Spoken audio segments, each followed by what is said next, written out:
bienvenue dans ce deuxième panel de la série de panels qu'offre le RQSF, Réseau québécois d'action pour la santé des femmes, dans le cadre de sa campagne rouge, qui est une campagne de sensibilisation sur les menstruations. Donc, bienvenue à tout le monde, bon appétit si vous mangez. J'espère qu'on pourra vous divertir un peu, vous sensibiliser un peu, vous informer un peu pendant ce moment-là de votre journée.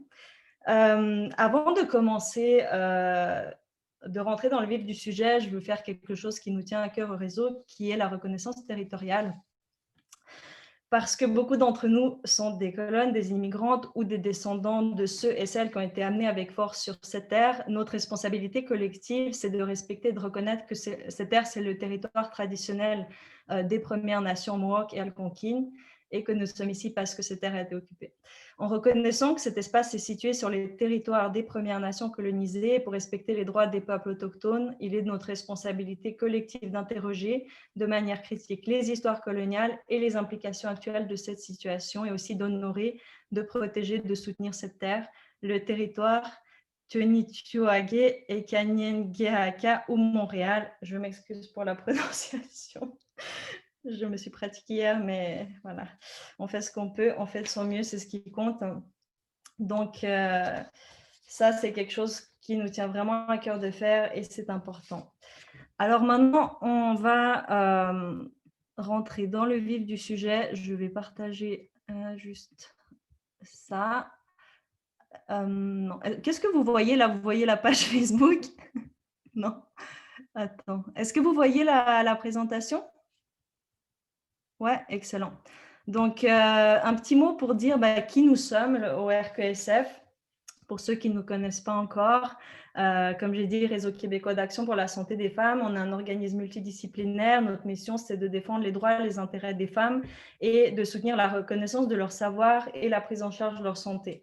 Le savoir expérientiel, ce qu'elles vivent, nous, on trouve que c'est valable, pas nécessairement uniquement un savoir qui vient d'en dessus et puis qui dicte voilà, comment on doit penser. On préfère valoriser la multitude de ces perspectives-là et de les faire coexister ensemble.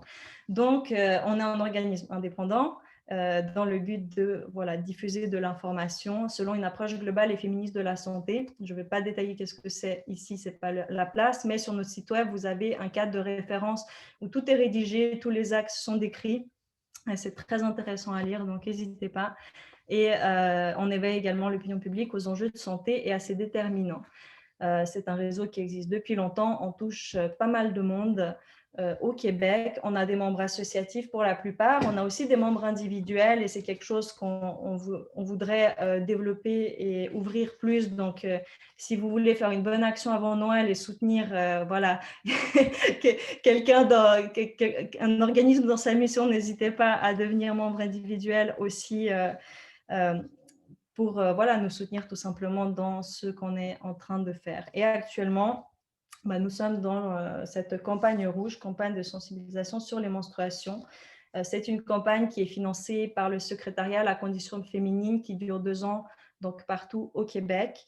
Et je vais m'arrêter là parce que je préfère qu'on prenne le temps de parler des questions qui nous préoccupent aujourd'hui. Donc aujourd'hui, nous avons la chance d'avoir Jennifer Beeman, qui est sociologue, directrice générale d'Action Cancer du Saint-Québec, Lise Parent, qui est écotoxicologue, professeure, directrice du comité des programmes de sciences de l'environnement de l'université TÉLUQ, Mélanie Roy, yoga thérapeute, hormonale pelvienne, naturothérapeute aussi, si je ne m'abuse, Sarah Maria Leblanc, herboriste thérapeute spécialisée en santé des femmes et praticienne psychosociale, et Lourdes Denijean, qui est conférencière intervenante et qui a fondé un organisme qui s'appelle l'Environnement, c'est intersectionnel.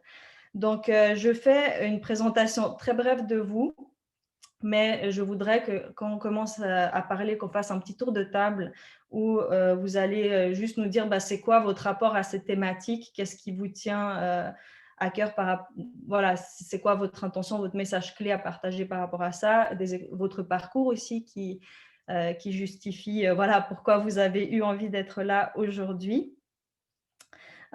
Aussi, un petit point avant qu'on commence, on a la chance d'avoir François Clich qui est facilitateur graphique. Donc, vous allez avoir sur votre écran une prise de notes avec tout ce qui est énoncé au fur et à mesure, ce qui va permettre de suivre la conversation.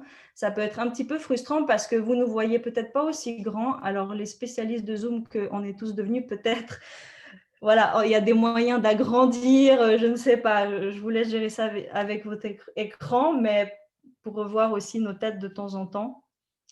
Voilà. Donc, commençons sans plus tarder. Moi, j'arrête ça. François, tu peux prendre le relais. Et je vais commencer à m'adresser, voilà, disons à Lise, pour juste te présenter, dire un petit mot un peu plus par rapport à toi pour que les gens te connaissent un peu plus. Alors, merci beaucoup d'organiser cette belle conférence. Alors, je suis Lise Parent, je suis professeure à l'Université TÉLUQ. Je suis aussi membre fondatrice du Réseau des femmes en environnement et vice-présidente du CA d'Action Cancer du sein. Alors, je suis avec plein d'amis ici. Je m'intéresse aux perturbateurs endocriniens depuis à peu près une quinzaine d'années. C'est venu du fait que nos membres au Réseau des femmes en environnement voulaient savoir qu'est-ce qui se passait avec ces substances-là. On n'en entendait pas beaucoup parler. Du côté scientifique, comme vous l'avez dit, je suis écotoxicologue, alors j'ai travaillé beaucoup dans le milieu naturel. Alors, on observait déjà des problèmes reliés aux perturbateurs endocriniens dans la nature par rapport aux oiseaux, par rapport aux poissons, aux organismes aquatiques surtout. Et puis, par contre, par rapport à la santé humaine, il y avait peu de choses qui étaient connues. Alors, c'est à partir de ce moment-là, en 2005, qu'on a commencé à documenter, à faire des synthèses de connaissances, à voir qu'est-ce qui se passait, puis essayer de communiquer le plus possible à nos membres et puis à d'autres personnes, qu'est-ce qu'il y en est des perturbateurs endocriniens. Merci Lise, merci beaucoup. Jennifer Beeman. Voilà.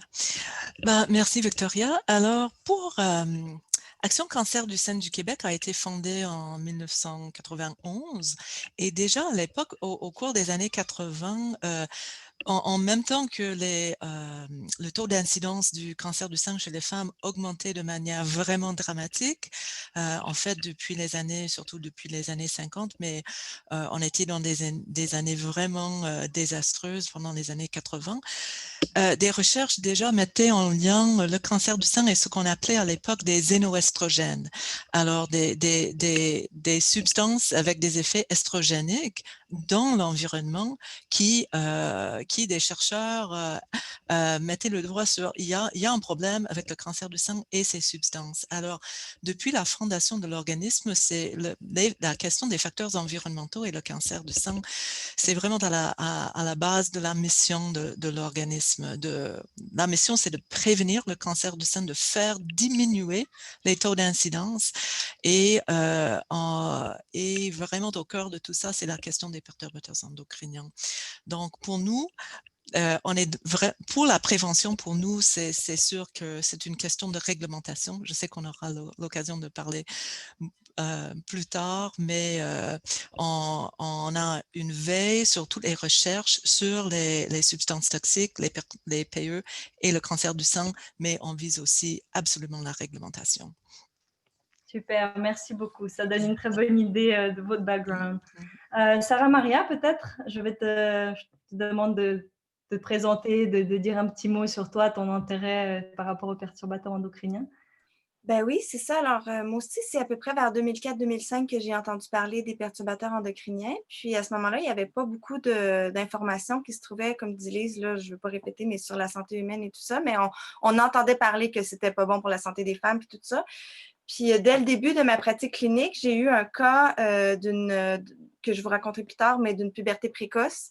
Et là, j'ai vu en action l'impact. J'ai vraiment vu en action l'impact de changer des habitudes de vie, puis de quel impact ça pouvait avoir les perturbateurs, puis quel impact ça pouvait avoir de justement faire ce qu'il faut pour, faire ce qu'on peut en fait pour les éliminer, tout ça.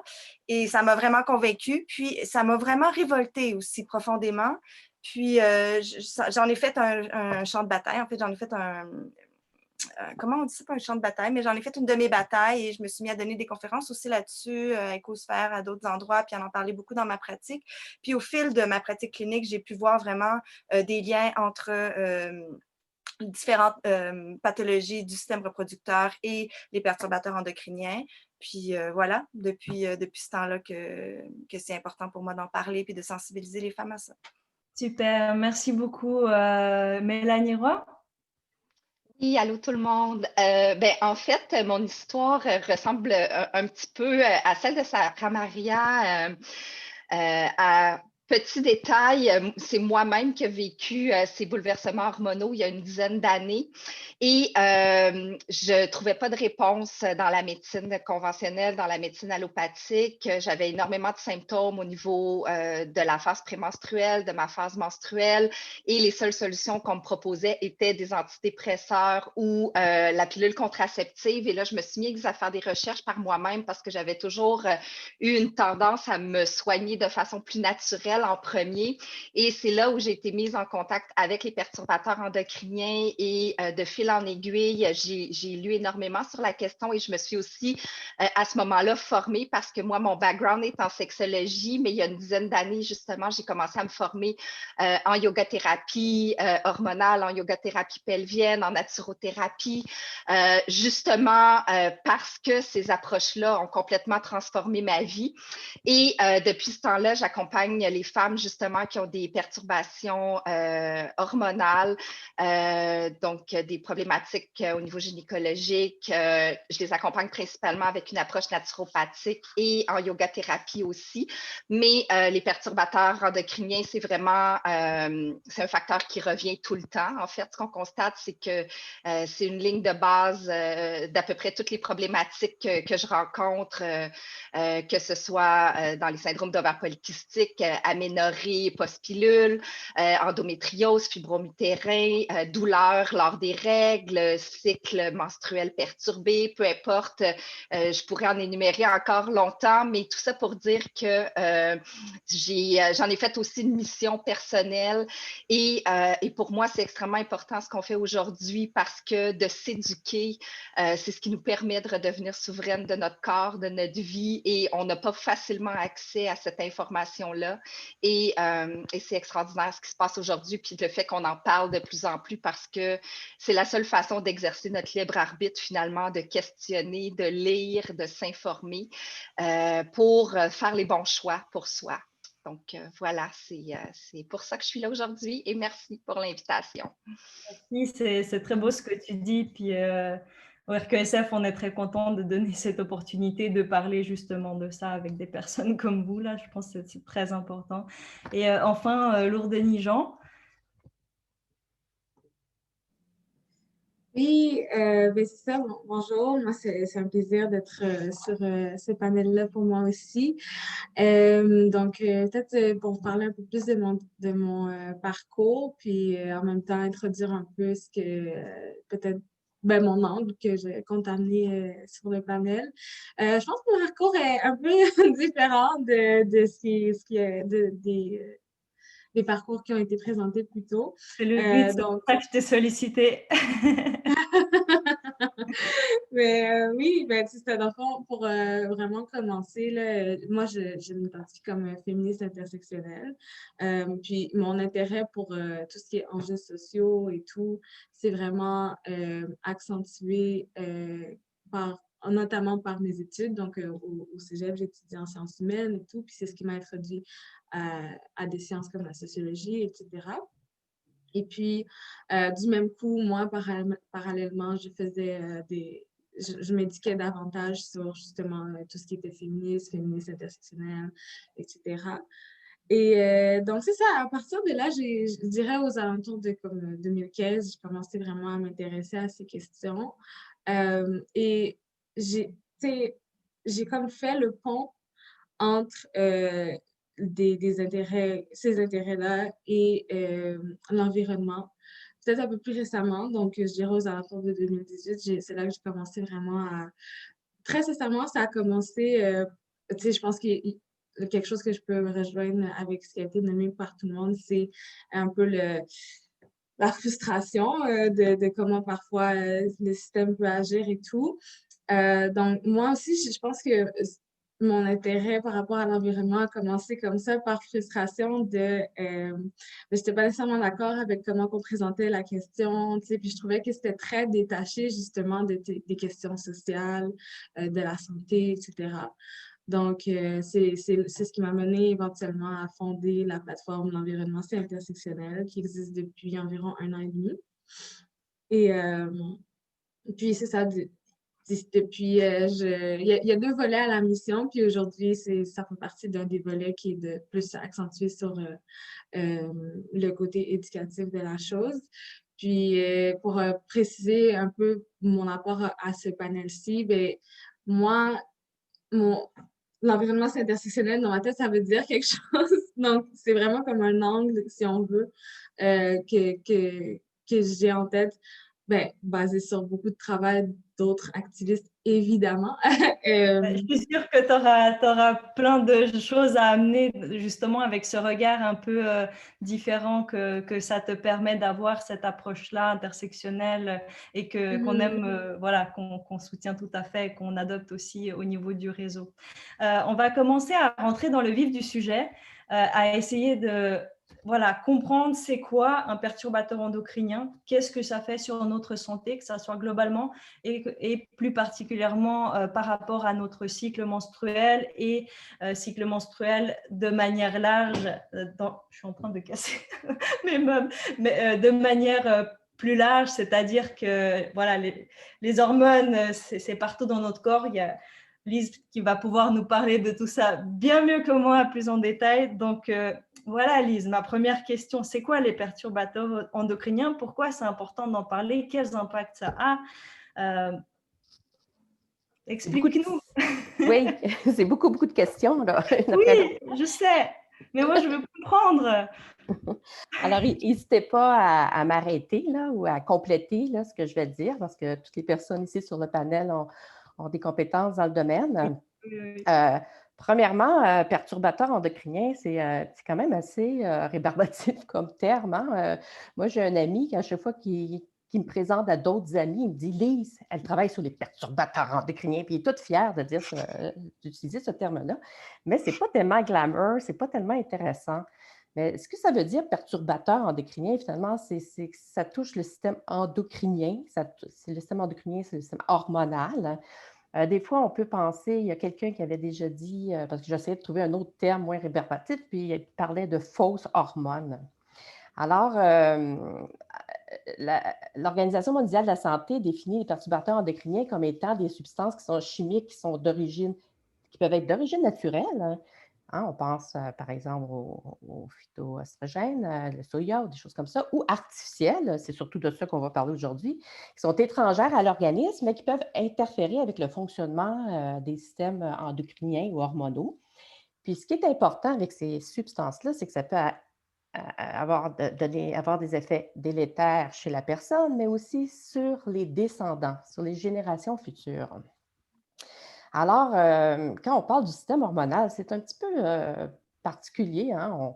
On connaît le système nerveux, on connaît le système sanguin, tout ça, mais le système hormonal, c'est quoi au juste? Mais c'est le système finalement qui gère tout le fonctionnement de notre corps. Hein? On a des glandes, on a des glandes et on a des organes qui sécrètent des hormones, qui sont des petits messagers finalement, qui viennent interférer les unes par rapport aux autres et puis qui viennent faire en sorte que le corps est capable de s'autoréguler. Alors, les hormones font en sorte que par exemple, je donne toujours cet exemple-là, la température du corps, hein, 37,2, c'est quand même qu'il fasse moins 40 ou plus 40, on est à peu près à 37,2 dans notre corps. Moi, je ne connais pas vraiment beaucoup de thermostats qui sont aussi précis que ça, que notre système hormonal. Alors, quand on parle de perturbateurs endocriniens, c'est des petites substances chimiques qui ont une forme chimique et qui ressemble beaucoup à celle des hormones, puis qui viennent un peu prendre la place, qui viennent mimer, qui viennent activer certains mécanismes, tout ça, à la place des hormones. Alors, ce qui se passe, c'est que ça entraîne des réactions qui ne sont pas des réactions euh, qui étaient attendues. Tantôt, je parlais des différentes hormones, là, juste pour, parce que quand on parle du système hormonal, tout de suite, on pense beaucoup au système hormonal féminin. On pense au système reproducteur, mais ce n'est pas juste ça, hein, c'est l'hypophyse, la thyroïde, les glandes surrénales, le thymus, et puis il y a aussi tous les autres organes qui sécrètent, comme je disais tantôt, les hormones, le pancréas, même le cœur, les reins, les ovaires, les testicules, évidemment, puis les intestins, la graisse aussi peut sécréter des hormones.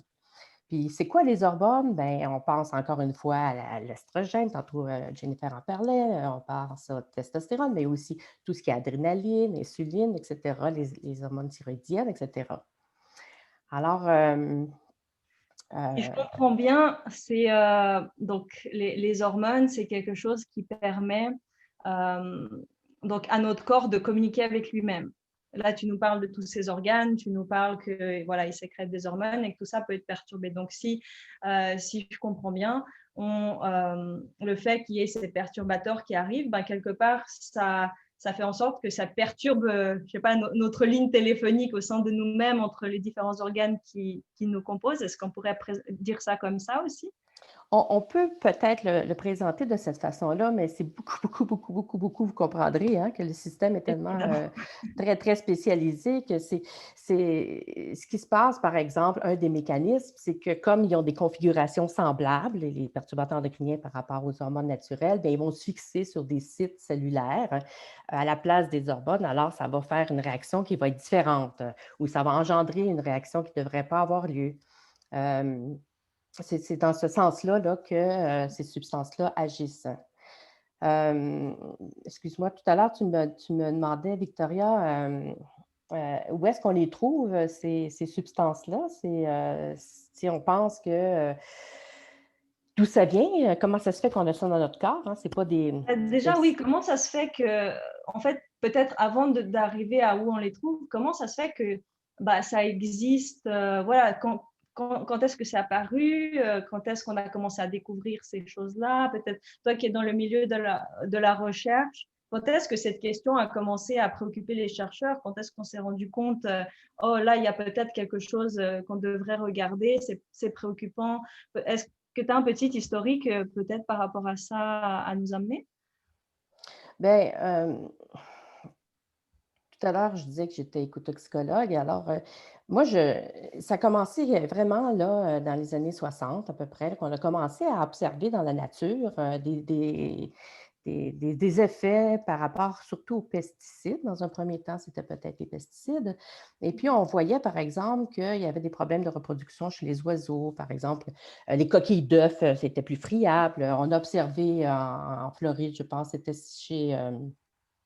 sur les crocodiles, les alligators, excusez-moi, qui avaient des petits pénis qui ne pouvaient pas plus se reproduire. En tout cas, on regardait dans la nature et on se rendait compte de plus en plus qu'il y avait un problème par rapport à la reproduction, entre autres, et puis on devait peut-être commencer à s'alarmer par rapport à ça. Et puis, Ok. petit à petit, il y a eu des travaux qui ont été faits, il y a eu des alertes, et c'est peut-être dans les années 90 à peu près qu'on a commencé à plus en parler. Moi, je me rappelle, je participais à des colloques dans les années 96, 97 en toxicologie, chimie de l'environnement, puis on en parlait beaucoup. Et puis, après, il y a eu on a commencé à penser que ça pouvait avoir des effets aussi chez les humains, mais évidemment, c'est toujours compliqué de voir des effets sur les humains, surtout avec des substances comme ça qui peuvent avoir des effets à très, très, très long terme. Alors, pour pouvoir voir ça, il y a quand même l'Association d'endocrinologie qui s'est positionnée dans les années 90. Et puis, de plus en plus, on a commencé à en discuter, puis à apporter cette problématique-là. Mais je dois vous avouer que quand on a commencé à travailler là-dessus dans les années à peu près, tantôt j'étais 2005, 2004-2005, on fermait les portes, hein, on n'en parlait pas trop fort par rapport, parce que c'est pas le problème avec les perturbateurs endocriniens, c'est des substances qui sont dans notre quotidien, qui sont présentes autour de nous, qui sont vendues tout à fait librement sur le marché. Ce sont des substances qui sont beaucoup issues de l'industrie pétrolière. Alors, puis ça a été, le génie humain a fait en sorte que a été capable de créer ces substances-là pour répondre à des besoins que ça Donc peut. là, je me permets de te couper. Donc là, une personne, par exemple, qui se réveille le matin, qui va se brosser les dents, qui, je ne sais pas, va prendre sa douche, son shampoing, va manger quelque chose, euh, euh, est-ce que dans ces gestes finalement quotidiens et banals qu'on fait tous les jours, est-ce que c'est là qu'on finit par être exposé? Quelles sont ces sources d'exposition? Où est-ce qu'on retrouve justement tous ces perturbateurs endocriniens? Et là, je te laisse élaborer, Lise, mais j'aimerais aussi savoir peut-être, Sarah Maria ou Mélanie Roy, vous entendre aussi sur cette question-là du concret, en fait, de où est-ce qu'on trouve ces choses-là. Merci, Victoria. Puis, en fait, je voudrais juste revenir un petit peu en arrière sur la super définition que tu as faite, Lise. Puis, il y a un exemple que j'aime donner parce que ça illustre vraiment bien c'est quoi, en tout cas, ça simplifie. On s'entend qu'on simplifie tout le temps quand on parle du système endocrinien, mais puis ça aide vraiment rapidement à comprendre. Parce que comme tu disais, Lise, les perturbateurs, ils vont agir sur la synthèse des hormones, sur le transport, sur le métabolisme, mais ils vont agir surtout là où ils agissent le plus que la recherche démontre, c'est qu'ils agissent sur les récepteurs, hein, sur la liaison avec les récepteurs. Fait que moi, ce que j'aime donner comme exemple, c'est imaginez que vous êtes chez vous, vous avez un sofa, puis là, il y a des visiteurs inattendus qui arrivent, puis ils s'assoient sur votre sofa, puis là, vous attendez d'autres mondes, là, vous attendez d'autres mondes qui vont venir faire d'autres choses, je ne sais pas quoi, mais là, eux autres, ils restent là, puis ils commandent de la bière, puis ils commandent de la pizza, puis ils restent en salon, mais là, les autres qui devaient arriver, ils arrivent, ben là, ils s'assoient sur le sofa, puis là, il y en a d'autres qui arrivent, puis ils s'assoient, fait que ça fait toute une pile de gens qui envahissent votre sofa, puis qui finalement envahissent votre salon, puis créent du bordel, tu sais. Donc, c'est ça que ça fait pour vrai, c'est qu'à un moment donné, les estrogènes, quand les vrais estrogènes arrivent, à un certain moment, non seulement c'est ça, ça dérange tout le cycle hormonal, mais les estrogènes, il faut qu'ils aillent à quelque part, puis c'est le foie qui a à gérer ces hormones-là, puis il ne sait plus, là, il y en a trop, il ne sait plus comment gérer ça, puis c'est là que ça peut créer différents problèmes au niveau du système reproducteur, entre autres, puis de la mutation des cellules, puis etc. Donc, je voulais juste rajouter J'adore cette image. J'adore. En tout cas, c'est très visuel, là, c'est wow. J'aimerais pas avoir ça dans mon salon personnellement. Je sais pas vous là, mais tu rentres chez toi après une journée de travail, tu arrives, tu es là, mais qu'est-ce que vous faites là? Puis tu bois de la bière. En tout cas, bref. J'aimerais rebondir là-dessus, peut-être pour m'adresser à Jennifer et qu'on rentre dans la thématique de qu'est-ce que ça peut faire concrètement sur notre corps. Donc, je sais que tu travailles beaucoup sur le cancer du sein. C'est un exemple parmi d'autres, mais commençons par là pour qu'on puisse comprendre c'est quoi les ramifications en fait du fait qu'on ait ces personnes sur notre sofa qui font n'importe quoi et qui s'invitent. Oui, malheureusement, et c'est Lise qui peut vraiment t'en parler en termes de la quantité des effets, la diversité des effets sur le corps. On est rendu à toutes les questions de développement neurologique, les cancer du sein, la prostate, des testicules, de la thyroïde. Et maintenant, on parle je viens de lire d'une source très fiable, du cancer du cerveau. Alors, toute une série de cancers. Lise, continue. Oui, puberté précoce a été nommée, c'est très important. Ouais. L'obésité, toute la question du métabolisme, mais ça devient complexe parce que la puberté précoce et l'obésité sont des facteurs de risque importants pour le cancer du sein. Donc, on a des effets qui s'enchaînent et qui s'imbriquent. Des malformations du système reproducteur mâle, c'est très clair. Je pense qu'on connaît nettement moins qu'est-ce qui se fait par rapport au système reproducteur chez les femmes. Il y a un toxicologue à McGill que j'ai rencontré qui est considéré comme le doyen de la toxicologie au Québec. En fait, sa biographie est très, très, très impressionnante. Il s'appelle Bernard Robert, que j'étais en conversation avec lui. Il a dit, le système reproducteur mâle, c'est très facile à étudier. Une des raisons pour laquelle on sait qu'est-ce qui se passe et pourquoi il y a tant de problèmes, c'est que c'est à l'extérieur du corps. On peut très facilement avoir des échantillons de spermatozoïdes, etc. Mais pour chez les personnes avec des ovaires, c'est tout caché. C'est un ovule par mois qui alterne des ovaires. C'est très difficile d'étudier. Je crois aussi qu'il y a de grands biais scientifiques aussi dans le choix des domaines de recherche aussi. Mais il y a un rapport très spécifique des femmes à cette problématique, je pense, et c'est complexe. Est-ce que tu penses que le fait que les femmes ont ce système hormonal voilà, qui fait qu'on a les menstruations, qu'on ovule, c'est quelque part un système qui, par tous les petits symptômes qu'ils peuvent avoir voilà, avant, après les règles, c'est comme un révélateur quelque part de l'effet, enfin un révélateur plus direct de l'effet de ce qu'on a dans l'environnement, qu'on peut percevoir par exemple à chaque mois versus dans 10-20 ans, on aura un cancer ou quelque chose. Je lance une réflexion, je ne sais pas. Je voudrais vous entendre là-dessus, tout le monde. Là, allez-y.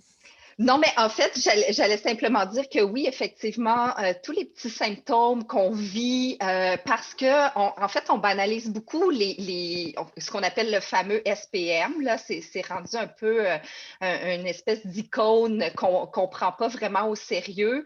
Et tous les symptômes de règles aussi, que ce soit les règles douloureuses, les règles abondantes, qu'on peut qualifier même d'hémorragiques. Et on a fini par penser comme société que c'était normal d'être plié en deux pendant nos règles, d'être peu fonctionnel, d'avoir des crises d'angoisse, de panique, des migraines, de l'épuisement intense pendant la période prémenstruelle, alors que comme on le dit de plus en plus, notre cycle menstruel, et on ne parle pas juste des règles, mais toutes les phases de notre cycle menstruel, ce sont un peu comme un 5e signe vital. Il nous donne énormément d'indications sur d'autres problèmes qui sont pas beaucoup plus graves, mais qui sont à l'origine finalement de ces symptômes qui vont sembler très banals au niveau du cycle menstruel parce qu'on a appris à les banaliser dans notre société, mais qui sont extrêmement importants. Donc, tous ces signaux-là, oui, c'est normal d'avoir des fluctuations de l'humeur parce que, bon, on n'entrera pas là-dedans aujourd'hui, mais les hormones fluctuent tout au long du cycle. Par contre, de ne pas être fonctionnel 1 semaine, 2 semaines par mois, ça, c'est pas normal et ce sont de grands indicateurs de perturbations hormonales et dans beaucoup de cas, ce sont les perturbateurs endocriniens qui vont être à l'origine de ces symptômes-là. Puis, on parle souvent des perturbateurs endocriniens comme étant des substances extérieures à nous, mais je pense puis là, vous me direz peut-être, Lise et Jennifer, même Sarah Maria, si vous n'êtes pas d'accord, mais le stress qui est en fait un perturbateur endocrinien extrême. Oui, exactement. Mais ça ne fait pas nécessairement l'unanimité parce que justement, c'est quelque chose qu'on autoproduit par nous-mêmes. Ce n'est pas une substance extérieure, mais le stress est un énorme perturbateur endocrinien. Donc, puis je sais qu'on va en reparler plus tard, mais il y a tellement de sphères où on peut agir. Puis ce sont tous ces petits morceaux d'action-là qui font une différence. Mais oui, tous les symptômes, pour revenir à ta question, Victoria, tous les symptômes qu'on vit durant les différentes phases de notre cycle ne devraient pas être pris à la légère et devraient être des indicateurs qu'il y a peut-être quelque chose qui va plus ou moins bien au niveau du système endocrinien, au niveau du système hormonal. Intéressant. Je voudrais peut-être relancer la thématique de la puberté précoce, peut-être entendre Sarah Maria sur ton cas et peut-être avant ça que Lise aussi nous explique comment est-ce que voilà, ces substances-là peuvent conduire à ce genre de phénomène, en fait. Qu'est-ce que c'est que ça, la puberté précoce? Si vous voulez que moi j'en parle, comme je vous dis, moi je peux discuter des effets des perturbateurs endocriniens dans leur ensemble. Je ne porte pas de point de vue clinique. Je trouve ça super intéressant, par contre, tout ce que j'entends là. Je sais que ce sont des substances qui viennent interagir à différents moments de notre vie. Et puis, ce que présentent les résultats par rapport à la puberté précoce, parce qu'il y a différentes choses je ne suis pas une spécialiste du domaine, mais je suis en train de regarder ces aspects-là. Il y a effectivement des études qui portent sur, dernièrement d'ailleurs, il y en avait une qui portait sur à peu près 500 jeunes filles de l'âge, à partir de 2014, des jeunes filles qui avaient entre 6 et 8 ans, puis ils ont suivi le cheminement. Puis ils sont allés voir les effets le lien qu'il y avait avec certains perturbateurs endocriniens et puis l'apparition des menstruations qui étaient retardées dans ce cas-là. Avec d'autres substances, on fait des liens avec la puberté précoce. Alors, les démonstrations pubaires qui apparaissent à un âge avant 8 ans, juste autour de 8 ans, 7-8 ans. Alors, c'est quand même, ça dépend des hormones, puis ça dépend, le lien, c'est tellement complexe de travailler avec les perturbateurs endocriniens, c'est pour ça que je suis toujours en train de prendre de mettre des bémols, c'est que évidemment, il n'y a pas beaucoup d'études qui portent sur les humains là-dessus. On regarde ce qui se fait en laboratoire avec des rats, des souris, on regarde tout ce qui se passe et puis on remarque des effets différents en fonction du moment où se fait l'exposition à ces perturbateurs endocriniens-là. Alors, c'est quelque chose qui est complètement... qui vient défier finalement toute la toxicologie classique, qui fait en sorte que évidemment, les hormones sont très, très, très impliquées dans le développement fœtal. Alors, s'il y a une exposition pendant une période particulière pendant le développement fœtal, il peut y avoir des effets. Et si l'exposition a lieu plus tôt en bas âge ou plus tard, bien, ça va être d'autres effets qui vont se présenter. Alors, c'est extrêmement complexe. Puis on comprend parce que le système hormonal, c'est quelque chose de très, très raffiné. C'est quelque chose qui fonctionne avec des doses les hormones à des très, très, très faibles concentrations. Des fois, on ne peut même pas les mesurer et puis on sait que ça provoque des effets. Alors, s'il y a des perturbateurs qui viennent se manifester dans ce mécanisme-là, bien, c'est difficile à comprendre. Alors, je ne pourrais pas vous expliquer comment, je pense qu'il y a des personnes ici qui sont mieux placées que moi pour l'expliquer, comment est-ce que ça agit, mais c'est pour vous dire qu'il y a tellement d'aspects à prendre en compte pour expliquer les mécanismes qu'on essaie d'avoir des images quand on peut avoir beaucoup de preuves qui nous démontrent qu'il y a des effets, puis ça nous permet de mieux comprendre ce qui se passe. Alors, ce qu'on fait, c'est qu'on prend des preuves au niveau mécanistique, au niveau de ce qui se passe au niveau des cellules, ce qui se passe au niveau des animaux, ce qui se passe au niveau des humains quand on peut. Et puis, on essaie de tout mettre ça ensemble et essayer de comprendre ce qui se passe. Super Je peux intéressant. juste Oui. dire quelque chose. L'analyse intersectionnelle, c'est très important. Alors, parce que les femmes racisées, alors juste pour passer la parole peut-être à Laure J'allais Denis, le parce que faire, oui. c'est tellement important d'en parler. C'est majeur dans cette problématique. L'exposition vraiment plus importante des femmes racisées pour toutes sortes de raisons. Et pour nous, c'est immoral ce qui se passe au niveau de certaines populations, au niveau des expositions. Merci Jennifer. Lourdes Denis, on t'écoute. Oui, ben, je sais que j'ai beaucoup à amener au panel, mais là, j'étais surtout en mode écoute parce que c'est ça, pour ce qui est des fonctionnements, des perturbateurs endocriniens, tout ça. Je te le disais hier à Victoria, je sais que Oui. j'ai beaucoup à apprendre dans ce sens. Donc, en fait, littéralement, je prenais des notes. Mais pour peut-être rentrer un peu plus dans l'angle parce qu'en fait, moi, je pense que ce que l'angle avec le CI peut amener beaucoup à ce panel-là, c'est pour, ben, un peu plus sous un angle macro. Donc, c'est pour ça que là, on était très dans une question précise de comment que ça procède. Mais moi, dans le fond, ce que j'aspire à faire, c'est de réunir plusieurs des violences environnementales. Donc, les violences environnementales, pour le définir un peu comme Ingrid Waldron l'amène, c'est toutes les questions toutes les questions, tous les dangers, dans le fond, auxquels des populations ayant peu de pouvoir politique, donc pauvres, racisées, etc., sont exposées par des décisions peut-être un peu plus institutionnalisées, que ce soit volontaire ou non. Et moi, ben dans le fond, c'est ça. Je trouve intéressant différents aspects qui ont été amenés, comme par exemple, c'est Mélanie, je pense, si je ne m'abuse, qui a parlé du stress comme un facteur, comme un perturbateur, dans le fond. Puis, j'acquiesçais beaucoup parce que je parle beaucoup de comment que tout ce qui est violence environnementale, puis même violence at large, se regroupe souvent sous comment qu'il y a un retrait volontaire de la souveraineté des personnes marginalisées et ce retrait de cette souveraineté-là se fait de différentes manières. Donc, il y a le fait qu'on n'a pas accès à des informations, par exemple, à comment on peut éviter certains produits, etc.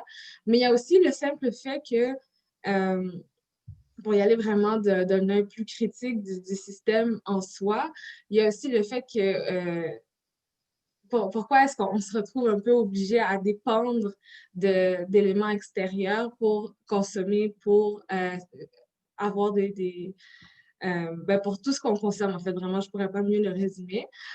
Et ça c'est comme c'est un retrait qui est exacerbé quand on s'intéresse à différentes communautés marginalisées. Donc, un exemple concret que j'aime souvent utiliser pour imaginer un peu ce que je veux dire par un retrait de souveraineté, d'autosuffisance. Donc, je présente souvent, je dis souvent l'autosuffisance, mais personnellement, je pense que l'autosuffisance, c'est souvent présenté comme quelque chose d'individuel, mais dans ma tête, c'est quelque chose de collectif. Mais bref, ça, je sauterai là-dedans. C'est ça, c'est ce que tu me disais l'autre jour, c'est vraiment qu'on a tendance à opposer le individuel, le collectif, puis on est nous face à un système, puis on essaye. Là, pour François, on rentre un petit peu aussi dans la dimension agir dans nos discussions, mais quelque part, on est un peu dans l'opposition de ces deux choses, et la perspective que tu amènes finalement dans ce que tu dis, c'est que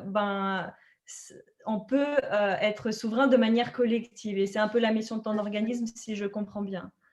Ben, exact, oui. Et c'est et souvent, c'est le retrait, donc le vol d'autosuffisance qui est fait, c'est en individualisant beaucoup. Donc, pour rester un peu plus dans le côté comprendre, entre guillemets, moi, ce que j'amène comme angle, c'est de comprendre que le fait que les façons de consommer, de prendre soin de soi, soient autant individualisées, c'est un mécanisme du système pour retirer notre capacité d'être souverain, parce qu'on a plus de souveraineté, puis on a plus de décisions sur qu'est-ce qu'on consomme lorsqu'on le fait collectivement. Donc, maintenant, pour revenir à un exemple que j'aime souvent utiliser, c'est vraiment juste pour vulgariser, imaginer le schéma, si on veut.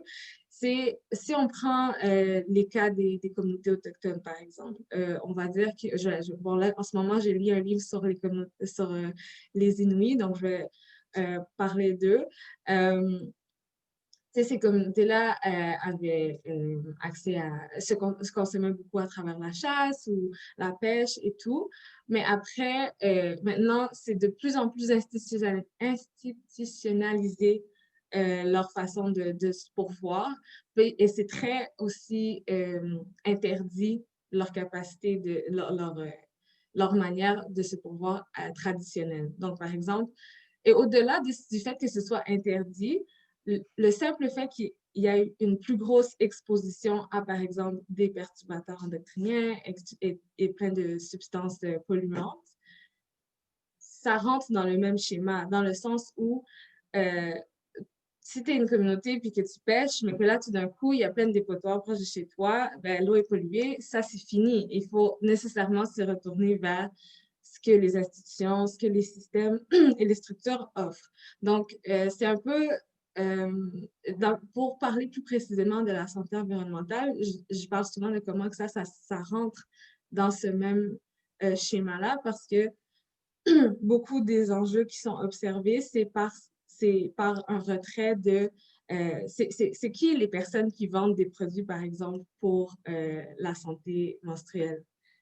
C'est pas, c'est pas des femmes qui sont à la tête de ces compagnies-là. Donc ça rentre aussi dans... et Je rebondis pourquoi... sur cette question peut-être des produits, parce que vu que c'est un panel sur les menstruations, on parle de l'impact sur le système hormonal, comme les parents décrivaient tantôt, et Sarah Maria et tout ça, mais en termes de où sont ces perturbateurs endocriniens, là, ce que tu mentionnes, le fait qu'on retrouve voilà, les produits menstruels auxquels on a accès, ne serait-ce qu'on a nos menstruations, ben, ça, là aussi, en fait, il peut y avoir des enjeux par rapport aux perturbateurs endocriniens. Je ne sais pas si quelqu'un veut élaborer un peu plus sur ce sujet, qui connaît, mais je pense que c'est un point important à souligner aussi. Sinon, peut-être juste avant que, je ne sais pas si quelqu'un voulait embarquer, mais c'est peut-être ce que j'essaie d'ajouter dans le fond, c'est que justement, c'est où se retrouvent ces perturbateurs sont intimement liés avec comment on a une perte de souveraineté dans le fond, et une perte d'autosuffisance et de capacité d'autonomie sur à quoi on s'expose dans le fond. Fait que c'est un lien très, très direct.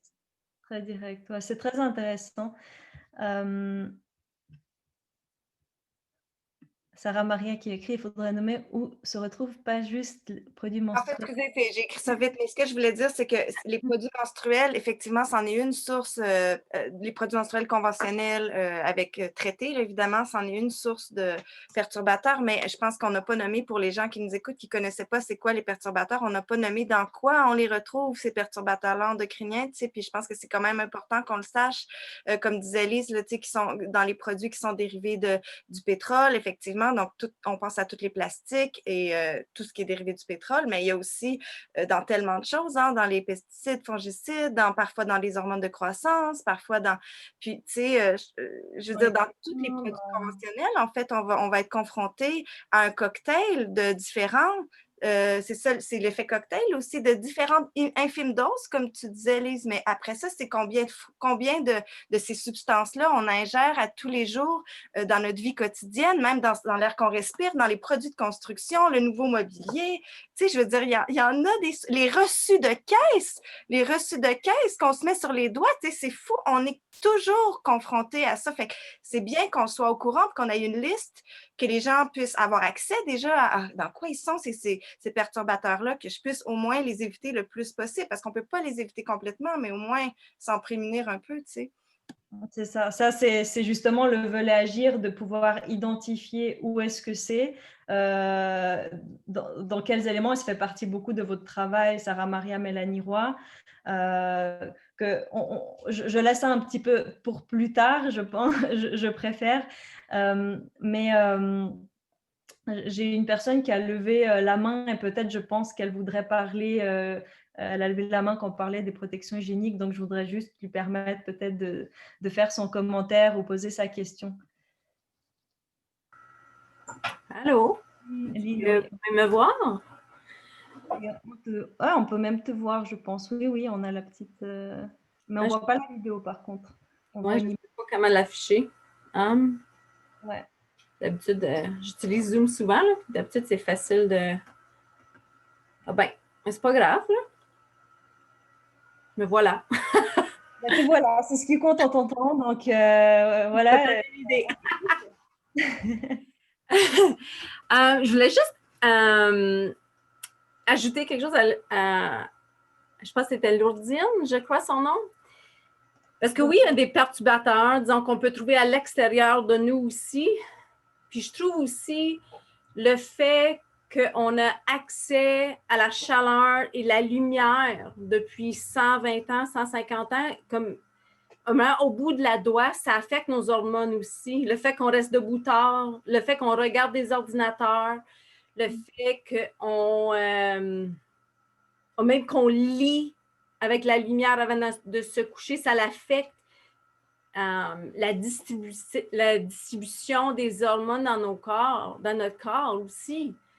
Alors, je trouve que autant qu'on a des choses à l'extérieur de nous, que c'est important à savoir qu'est-ce qui peut comme désharmoniser notre cycle, si on veut, ou notre santé.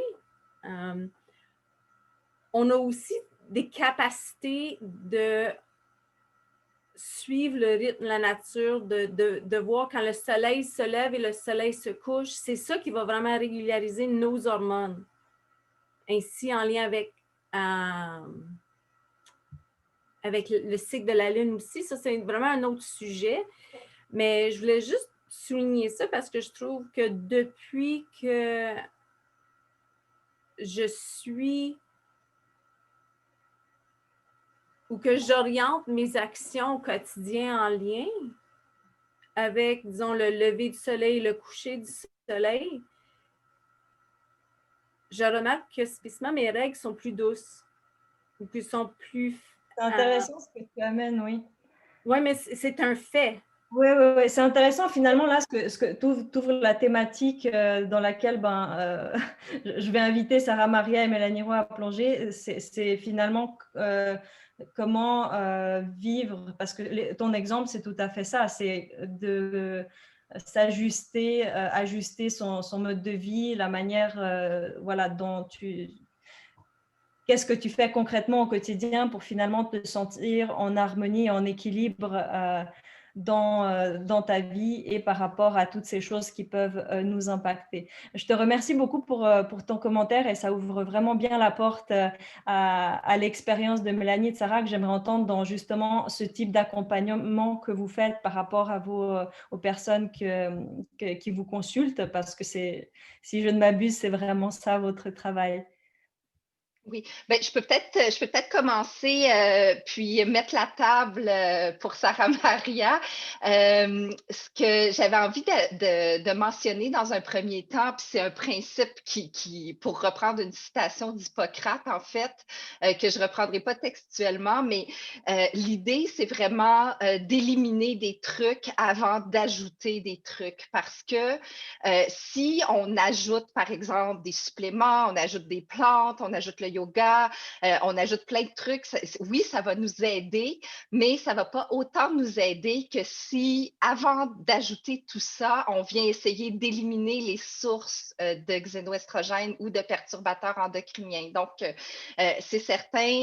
Puis là, je ne sais pas si c'est le bon moment de nommer certains perturbateurs endocriniens. C'est le moment, on y va. Bon, si je prends entre autres dans l'alimentation, Sarah Maria le mentionnait, puis Lise aussi plus tôt, dans les fruits, les légumes, tous les pesticides, les herbicides, les fongicides qu'on va retrouver, ben déjà d'essayer d'éliminer le plus possible les fruits et légumes qui ne sont pas bio pour se concentrer sur les fruits et les légumes bio ou s'assurer de bien nettoyer les fruits et légumes bio qu'on mange. D'essayer pour la même chose pour les personnes qui mangent de la viande, de manger une viande qui va être élevée qui va être élevé en pâturage, qui va être élevé sans hormones, d'essayer de limiter les sucres qui sont raffinés, les sucres raffinés qui sont d'énormes perturbateurs endocriniens. Puis là, je ne les nommerai pas tous, mais il y a aussi le contraceptif hormonal, le stress dont on parlait tout à l'heure. Donc, dans un premier temps, ce serait d'essayer de faire ces petites modifications-là et de retirer essentiellement où sont les perturbateurs endocriniens. Et par la suite, ben moi, quand j'accompagne les femmes en particulier, c'est sûr que je commence toujours par cette étape-là. Et par la suite, on y va avec des pratiques par exemple, de gestion du stress par la respiration, la pleine conscience. Bon, moi, je travaille avec la yoga thérapie, donc on travaille beaucoup avec des postures de yoga adaptées pour stimuler toute la chaîne glandulaire, entre autres en torsion, les torsions qui vont nous permettre de détoxifier le foie, de détoxifier l'organisme pour supporter le foie. Puis je vais laisser la sphère plante à Sarah Maria qui va en parler beaucoup mieux que moi, mais c'est vraiment dans mon accompagnement, je travaille vraiment de façon holistique, de façon intégrative parce que pour agir sur les perturbateurs endocriniens, dans un premier temps, on veut remplacer, j'aime pas beaucoup le terme éliminer, je préfère remplacer les choses. Par exemple, remplacer les contenants de plastique par des contenants de verre, remplacer un exercice physique très puissant qui va générer du stress, augmenter le taux de cortisol, cortisol qui est un ennemi important aux hormones sexuelles. Donc, de le remplacer peut-être par une pratique qui va être beaucoup plus adaptée à sa condition ou même adaptée à son cycle menstruel, parce que ça aussi, c'est quelque chose de super important. On oublie parfois que notre énergie n'est pas la même dans les différentes phases de notre cycle menstruel et que si on n'honore pas l'énergie qui est dominante au moment où on la vit, par exemple, quand on parle de saison du cycle menstruel, si on parle de la phase prémenstruelle, les menstruations, qu'on associe souvent à l'automne et l'hiver, ben, ce sont des phases où on a besoin d'honorer plus notre énergie féminine. Et si on n'honore pas cette énergie-là, ben, on génère du stress et ce stress-là devient un perturbateur endocrinien aussi. Donc voilà, je pourrais partir comme ça encore longtemps, mais je vais laisser la parole à Sarah Maria ou à toute autre personne qui voudrait ajouter quelque chose. Je pense que c'est important parce qu'en plus de ma pratique comme herboriste thérapeute, je suis aussi praticienne psychosociale. Puis je pense que c'est vraiment important de ne pas négliger l'aspect psychosocial de tout ça aussi avant que je parte sur les solutions. Là, parce que, tu sais, en fait, les solutions, justement, là, pour manger bio, éliminer le sucre, tout ça, c'est accessible aux gens qui ont les moyens de manger de cette façon-là, qui ont les moyens de faire certains choix de vie, puis qui sont informés aussi, tu sais. Puis quand on pense à toutes les populations vulnérables, justement, qui n'ont pas la possibilité d'investir dans de l'alimentation bio, en tout cas que c'est beaucoup plus difficile de ne pas manger d'aliments transformés, tout ça, bien, ça reste encore... c'est pour ça que j'étais vraiment contente aussi que tu sois là, Jennifer, comme sociologue, que tu sois là, Lourdeni aussi, parce que c'est important qu'on voit ça d'une approche systémique aussi, parce que sinon, on est encore pogné avec les riches qui vont pouvoir faire des choix plus sains, puis les populations vulnérables qui vont être pognées. Ben, bref, je voulais juste nommer mon petit commentaire comme ça, mais comme tu dis, Mélanie, on ne travaille pas, il n'y a personne, je pense, qui travaille juste avec les plantes ou juste avec les suppléments. Hein. On travaille avec une approche intégrative et effectivement, comme disait Hippocrate, hein, enlever ce qui nuit, fait qu'on enlève ce qui nuit. La première chose à faire, c'est d'éliminer. Puis d'ailleurs, à ce sujet-là, je vais vous raconter l'histoire de la puberté précoce là, rapidement. C'était une femme qui était venue me voir pour sa fille de 7 ans qui allait avoir 8 ans, si je ne me trompe pas, puis qui était... écoutez, je ne sais plus 7 ou 8 ans, je ne vais pas vous dire n'importe quoi, mais c'est entre 7 ou 8, OK? C'est au début de ma pratique. Puis elle avait été diagnostiquée puberté précoce par le médecin. Elle avait des seins qui poussaient, qui avaient commencé à pousser. Elle avait du poil qui avait commencé à pousser sur la vulve. Elle l'avait aussi à chaque mois, depuis plusieurs mois. Elle faisait des crises pas possibles. Et évidemment, ben, c'est ça, le médecin il a dit rien à faire, madame, elle va avoir ses menstruations. Fait que là, elle était venue me voir, elle ne connaissait rien de tout ça. Fait que là, je lui ai dit, écoute, premièrement, enlève. Elle avait une garderie à la maison, puis elle mangeait conventionnel, puis il mangeait dans des plats de plastique, évidemment, dans des trucs de plastique, il jouait avec des choses de plastique. Bref, j'ai dit, enlève le plastique, essaie d'investir pour du bio, puis prends certaines plantes. Elle n'a jamais pris les plantes, OK? Puis sur 3 mois, juste en éliminant les choses, ça s'était résorbé. Ça s'était résolu en 3 mois. Là, j'avoue que ça fait un peu... À chaque fois que je raconte cette histoire-là, moi-même, je suis là, wow, en 3 mois. Mais effectivement, pour ce cas-là, là, cette fille-là, là, ça s'était redevenu comme la petite fille. Puis, je sais que ça lui a pris quelques années encore avant qu'elle ait ses menstruations. Fait qu'à quelque part, juste ça, cette histoire-là, c'est comme, elle a même pas pris de plante, tu sais. Puis, en tout cas, j'aurais d'autres histoires à raconter, mais bref. Donc, c'est vraiment important d'enlever, puis tout ce que tu as dit, Mélanie, effectivement. Puis, c'est important aussi de comprendre que la santé aussi, c'est systémique et que le truc avec les perturbateurs endocriniens, c'est que ça affecte tout, comme tu disais, Jennifer, ça affecte même la glycémie, ça augmente les niveaux d'insuline. Ça veut dire que ça peut créer du syndrome métabolique. Puis ça joue sur l'intestin, ça va jouer sur la femme. Excusez-moi, je suis pompée sur cette question-là, mais les impacts, la recherche démontre que les impacts sur les femmes vont être différents selon la santé de l'intestin. OK? Parce que, par exemple, il y a une enzyme qui s'appelle la bêta-glucuronidase qui va augmenter les impacts des perturbateurs endocriniens quand elle est là dans l'intestin. Puis elle est là, cette enzyme-là, quand il y a un microbiote qui est débalancé. Ça l'indique l'importance de pas juste, par exemple, prendre certaines plantes qui détoxent ou tout ça, mais de bien manger, de prendre soin de l'intestin, de prendre soin du système nerveux, comme tu parlais pour le stress. Tu sais, c'est une approche, encore une fois, on revient aux bases de la santé, puis de faire juste les bases, ça le fait. Après, oui, il y a des plantes comme le pissenlit, des plantes qui, particulièrement, des plantes qui vont agir sur les deux phases du foie, parce que le foie va être impliqué, là, je ne peux pas rentrer là-dedans, mais il va être impliqué beaucoup dans le processus de métabolisation des hormones. Donc, le curcuma, le pissenlit vont agir là-dessus. Toutes les brassicacées, hein, la famille du brocoli, donc, vont agir là-dessus. Ils vont aider à la conversion des bonnes hormones, donc manger des brassicacées ou prenez des compléments d'indole 3-carbinol.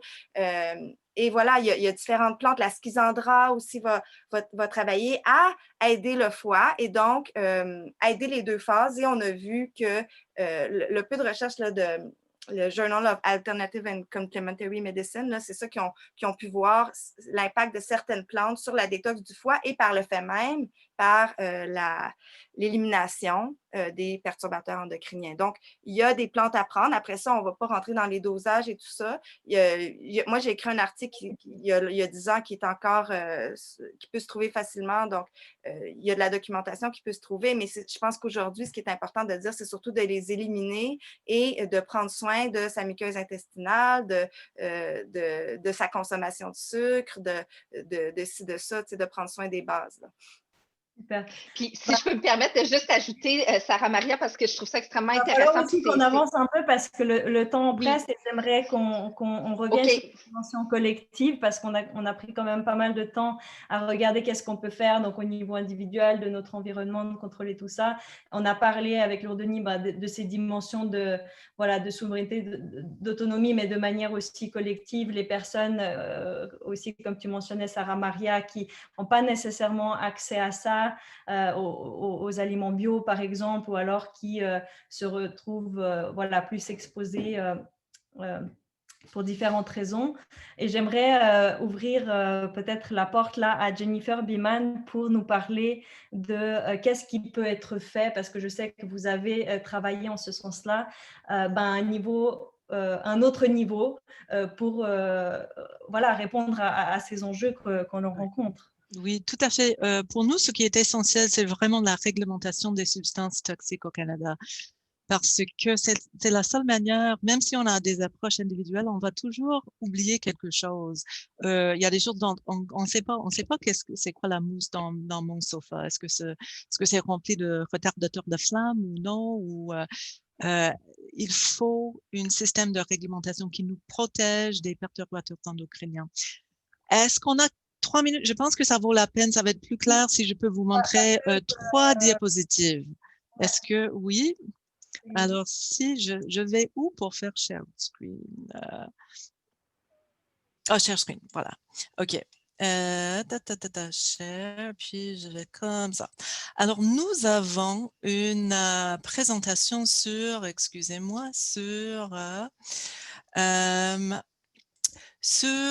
slideshow from the beginning. Je vous montre 3 diapositives promis. Mais nos corps, notre environnement, les femmes, la santé environnementale et la loi canadienne sur la protection de l'environnement. La LCPE, c'est la loi qui encadre les substances toxiques au Canada et il faut la réformer. Alors, pour les gens qui, ça c'est nous, je vais vraiment tout de suite à la section sur la loi. On a toutes sortes, excusez-moi, j'aurais dû rester, voilà. On est exposé de partout, surtout des communautés marginalisées et vulnérables. Et c'est la loi canadienne qui est la pierre angulaire de la législation environnementale au Canada.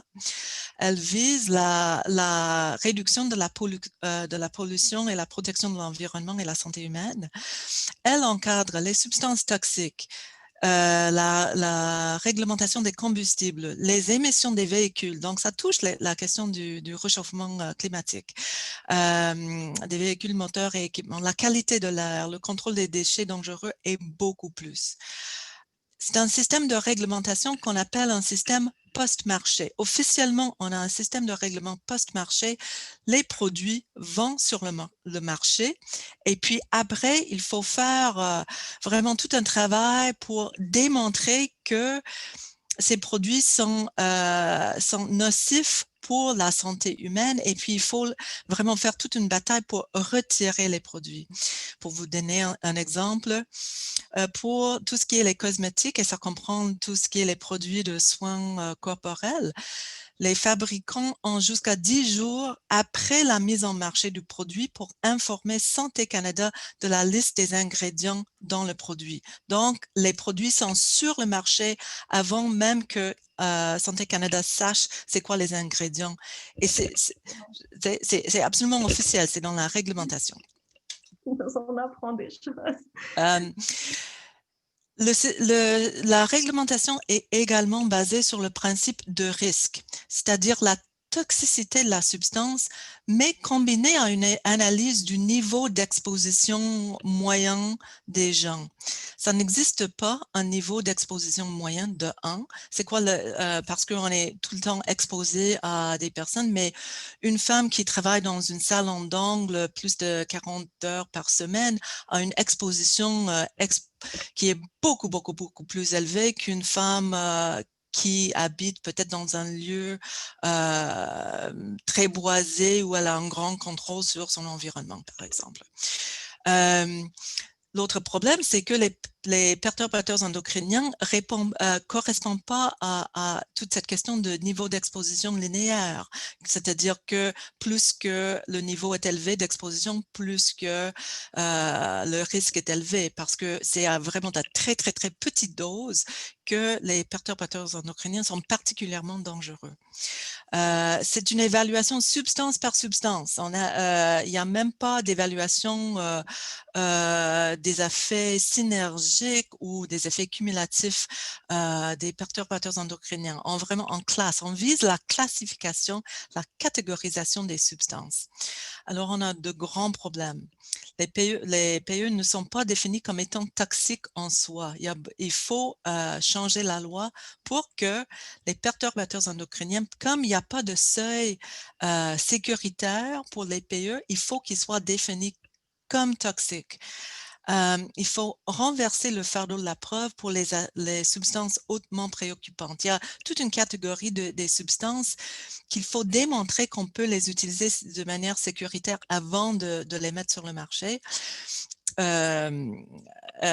Au lieu de laisser ça aller sur le marché et puis devoir vraiment travailler pour essayer de les retirer.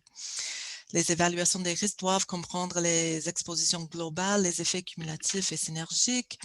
Il y a une urgence de tenir compte des populations vulnérables et les collectivités marginalisées. Il faut incorporer une analyse des fenêtres de vulnérabilité critique lors des évaluations de risque. On doit être guidé par le principe de précaution. C'est dans la préambule de la loi, mais c'est jamais invoqué, c'est pas du tout respecté. Ça veut dire que s'il y a des doutes, on ne l'utilise pas. Mais c'est jamais utilisé. Et la loi a besoin d'une réforme absolument majeure. La bonne nouvelle, c'est que En 2017, le comité permanent de la Chambre des communes sur l'environnement a procédé à une étude en profondeur de la loi. Ils ont produit un rapport avec 87 recommandations. Ce rapport a fait le consensus parmi les scientifiques, les groupes environnementaux, les groupes en santé, les groupes de médecins. Et alors, on a la feuille de route. On sait qu'est-ce qu'il faut faire pour réformer cette loi pour que ça commence à nous protéger comme il faut. Pour tout ce que là, je fais un petit promo, mais pour tous, si ça vous intéresse, sur notre site, on a toute une section sur la réforme de la LCPE. C'est le site Action Cancer du Sein du Québec.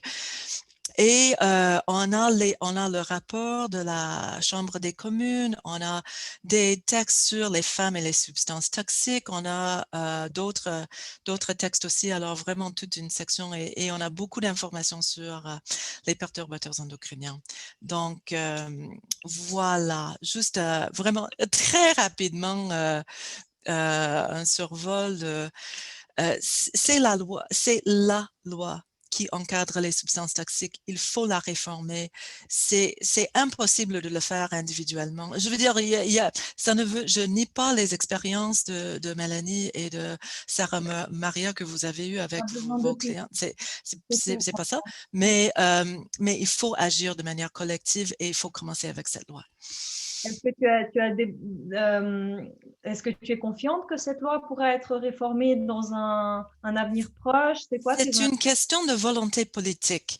Pour qu'on ait un système de réglementation qui nous protège, il faut non seulement une réforme de la loi, mais il faut une application vigoureuse de la loi. Tu peux avoir une loi qui est pas la loi la plus forte, il y a des trous, il y a des problèmes avec, mais là où l'agence qui a la responsabilité d'appliquer la loi veut vraiment l'appliquer, il peut l'appliquer. Il y a toutes sortes, l'éducation publique, toutes sortes de choses pour appliquer. Je dirais, en ce qui concerne la LCPE, la loi est faible et l'application est tellement laxiste. Il y a des substances ici qui ont été bannies en Europe et aux États-Unis et puis après ces juridictions, Santé Canada, après une analyse, a dit « Oui, c'est vrai que la substance est toxique, mais on pense qu'on peut l'utiliser de manière sécuritaire au Canada. » C'est le cas du triclosan que je parle, mais il y a tellement de problèmes. Tout le monde tombe en bas de leur chaise. Non, c'est pas vrai. Et non seulement ça, quand c'est banni dans une autre juridiction, on risque de se retrouver avec tout le surplus que les fabricants doivent maintenant vendre ailleurs. Donc, c'est vraiment, vraiment grave. Alors, c'est ça, c'est une question de volonté politique. Le gouvernement fédéral a promis de moderniser la loi. Mais c'est une question de... Alors maintenant, il faut que le public dise aux députés, il faut que les gens disent à leurs députés qu'on veut cette réforme de la loi. Juste pour terminer, en Europe, si on avait le temps, il y a des choses extrêmement intéressantes qui se passent. La France est vraiment à l'avant-garde au niveau de la réglementation des perturbateurs endocriniens. Lise connaît ça mieux que moi, mais c'est tellement passionnant ce qui se passe.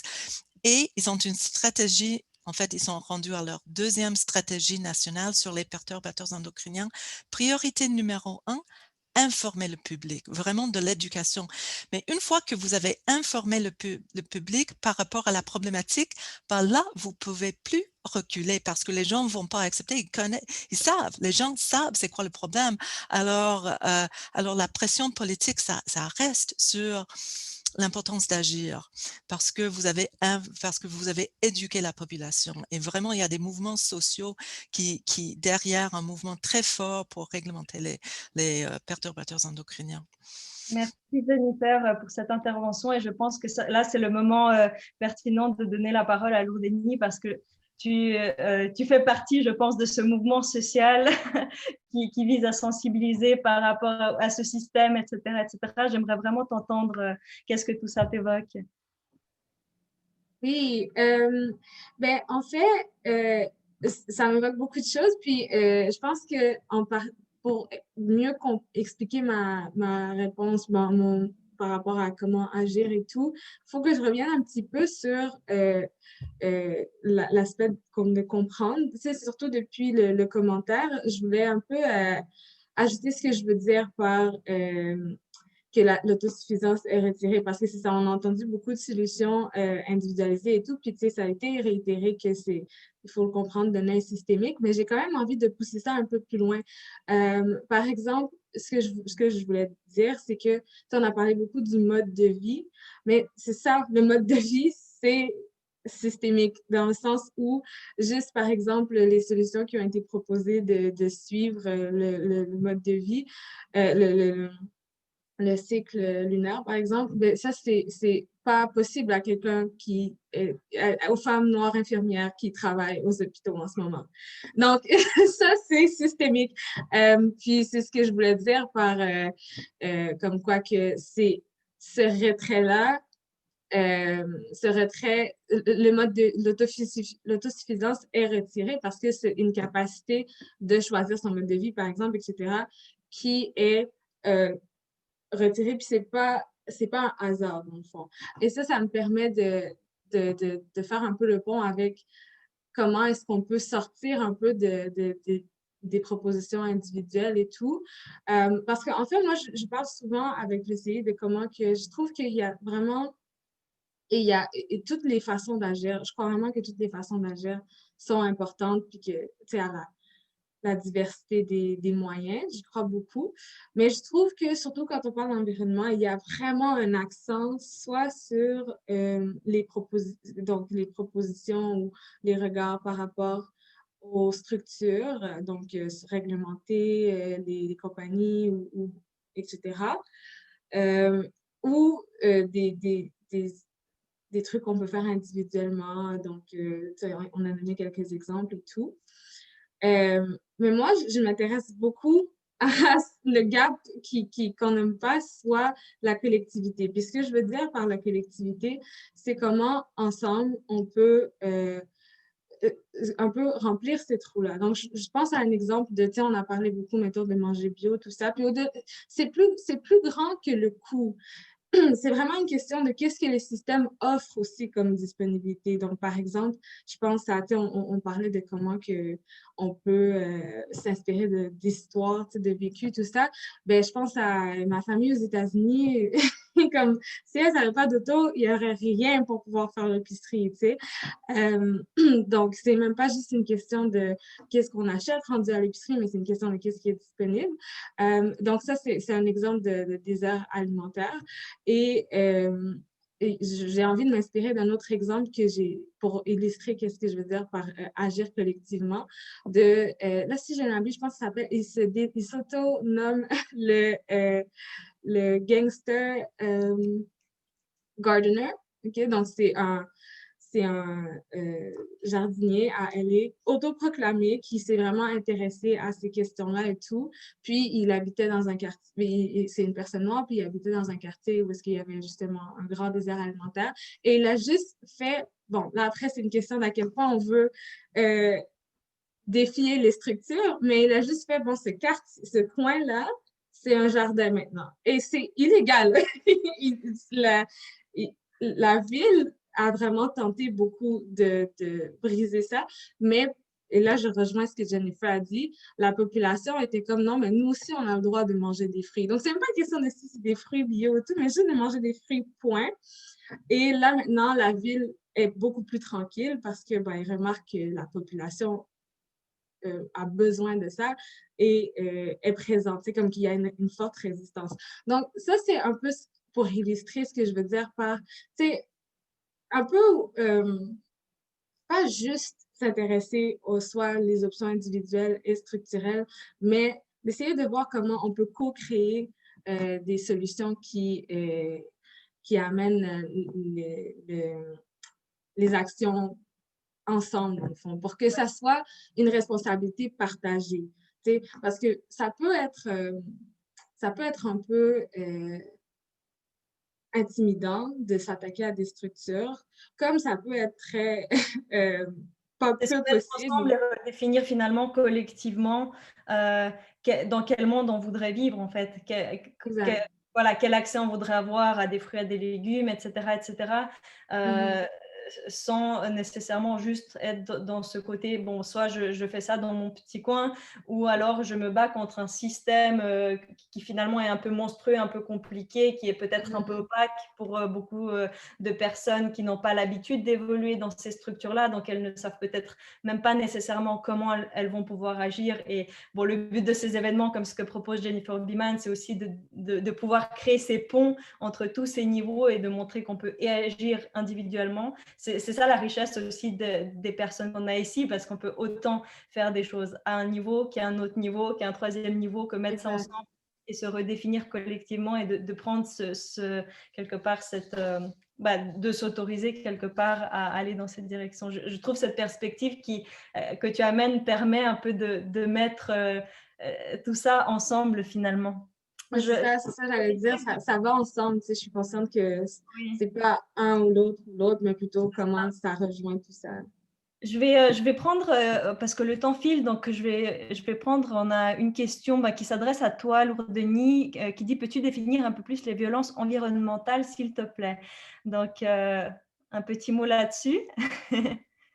Oui, brièvement, dans le fond, les violences environnementales, je ne sais pas à quel point les gens sont familières avec, par exemple, le racisme environnemental, etc. Donc, c'est vraiment, c'est de s'intéresser à comment les structures, peut-être plus politiques, donc vraiment institutionnalisées, ont un impact, volontairement ou non, par leurs décisions sur la santé, pas juste la santé environnementale, mais sur les ressources et les environnements et les capacités de certaines populations marginalisées par rapport à vraiment les environnements qui les entourent. Puis le mot-clé ici, c'est vraiment, selon la définition de Ingrid Waldron, là, je ne suis pas une professionnelle, ce serait vraiment institutionnalisé. Donc, c'est de s'éloigner un peu c'est pas nécessairement juste. Tu sais, je sais, parfois, on peut parler de comment on peut reproduire certains schémas à niveau individuel, mais ici, c'est vraiment de s'intéresser à comment par exemple, le fait de ne pas avoir une réglementation forte dont Jennifer parlait, tout ça, et c'est de voir comment que les impacts tombent vraiment sur des populations précises. J'ai parlé du racisme environnemental parce que le racisme environnemental serait un exemple de violence environnementale. Merci beaucoup. N'hésitez pas à poser vos questions. On va prendre quelques minutes pour y répondre. On en a une autre qui dit, je pense que c'est pour Lise Parent, mais comment le lien avec les perturbateurs endocriniens a-t-il été scientifiquement démontré? Donc, je ne sais pas si la question est suffisamment précise. Je ne saurais pas nécessairement comment répondre, mais je te laisse peut-être élaborer là-dessus, Lise Parent, ou peut-être la personne de préciser si elle a des choses plus précises à demander. Il y a comment les liens ont été faits. Bien, il y a différentes façons de travailler en toxicologie environnementale. Hein? On expose des organismes à par exemple, différents perturbateurs endocriniens, puis on regarde ce qui se passe, s'ils développent ou pas des maladies. On regarde au niveau mécanistique qu'est-ce qui se passe. On étudie au niveau même au niveau des tissus, des cellules, ce qui se passe. Il y a des gens qui se posent encore des questions. C'est une très, très bonne question. Je me suis fait dire aussi cet été par quelqu'un qui me disait « Oui, mais si c'était vraiment vrai, on le saurait, là, il y aurait des articles et tout ça. » Il y en a des milliers d'articles qui sont publiés dans les revues scientifiques. Actuellement, on vient de créer un groupe de recherche. C'est les gens de l'INRS, deux professeurs-chercheurs de l'INRS qui ont créé ce groupe de recherche-là qui s'appelle le CIAP-ACEDA en anglais, le Centre intersectoriel d'analyse des perturbateurs endocriniens. Et puis, ça regroupe à peu près 110 chercheurs pan-canadiens, mais aussi qui viennent de l'extérieur du Canada. Et puis, on est en train, actuellement, notre première action, puis notre groupe va être lancé seulement la semaine prochaine. En tout cas, c'est une primeur. Notre première action, c'est qu'on a constitué une quinzaine de chapitres de petites équipes qui travaillent sur tous des domaines différents par rapport aux perturbateurs endocriniens. Puis on est en train de faire une synthèse de la littérature de ça pour le publier dans une revue spéciale de Environmental Research dans la prochaine année. Alors,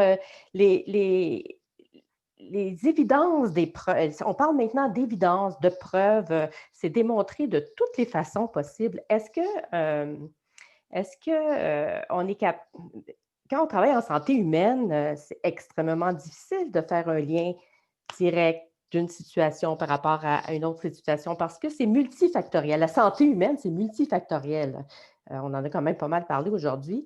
Alors, un lien direct. Est-ce que si je me mets le doigt au-dessus d'une flamme, est-ce que ça va me brûler? Oui, ça va me brûler. Par rapport aux perturbateurs endocriniens, c'est plus subtil que ça. Mais je vous le dis, là, il y a tellement de preuves qui viennent on appelle des sources de preuves différentes qui existent, que le lien est fait de différentes façons en travaillant sur différents organismes avec différentes méthodes, différentes approches. C'est extrêmement développé. Si je peux me permettre, excusez-moi si je fais juste un petit bout sur tout ce qui a été dit, j'ai trouvé ça très, très intéressant dans les échanges qu'on a eus tout à l'heure. Je trouve ça tellement important, je vois ça de façon très étapiste. Étant donné la spécificité d'action de ces substances-là, qui souvent agissent dès le moment fœtal, on parle finalement de maladies qui sont programmées, puis qui peuvent survenir plus tard, des fois 10, 20, 30 ans plus tard, après une exposition. C'est extrêmement important de travailler à tous les niveaux. Et puis, il faut vraiment tout de suite agir pour que le gouvernement prenne les dispositions nécessaires pour éviter qu'on soit autant exposé de façon indue à ces substances-là. Et puis, ça devient aussi un peu odieux, je pense, que monsieur, madame, tout le monde ait à avoir une liste pour savoir quand elle va faire ses épiceries ou va à la pharmacie En train de chercher des pallier à produits. un niveau individuel quelque chose qui devrait être posé et réglé à un niveau... Tout à fait, mais je comprends très bien que lorsqu'on est atteint d'un problème, qu'on aille consulter, qu'on essaie de trouver des solutions, puis si on en trouve des solutions, c'est génial, c'est parfait, mais il faut agir en amont. Il faut vraiment là, faire tout notre possible pour agir en amont avec une approche vraiment écosystémique. Alors, c'était mon mot de la fin. Mais c'est ça, c'est l'idée, je pense qu'on retiendra de ce panel, c'est l'importance de toutes ces perspectives-là et pas de faire c'est ou l'une ou l'autre, tout ça, c'est selon voilà, la réalité. Une femme qui a des problèmes, je ne sais pas, de fibromes utérins qui saignent beaucoup, ben, si elle peut avoir un peu moins mal, un peu moins de saignement en diminuant l'usage des boîtes en plastique, c'était une bonne chose. Et en même temps, si cette femme-là, voilà, elle peut aider à ce que la réglementation passe, partager ça dans son réseau Facebook pour qu'on fasse que ces lois changent et qu'effectivement, qu'on puisse être protégés tous ensemble. C'est fondamental. On dépasse un tout petit peu sur le temps. J'aimerais quand même prendre une question. Là, c'est une précision. J'utilise souvent le site EWG pour vérifier mes produits cosmétiques. Par contre, j'essaie aussi d'acheter des produits locaux. Leur site ne fournit pas d'informations. Est-ce qu'il y a un site équivalent québécois? Donc ça, si quelqu'un sait, je ne sais pas si les panélistes savent, mais si quelqu'un sait, peut-être répondre à Marie-Hélène dans Converser. J'ai remarqué que le Centroïde est de plus en plus prescrit aux clients comme Band-Aid. Est-ce qu'il y a des recherches qui documentent la croissance des problèmes thyroïdes? Car présentement, je le vois étant aussi rampant que les médications contre la pression sanguine. Alors, qui se sont inspirés pour cette question?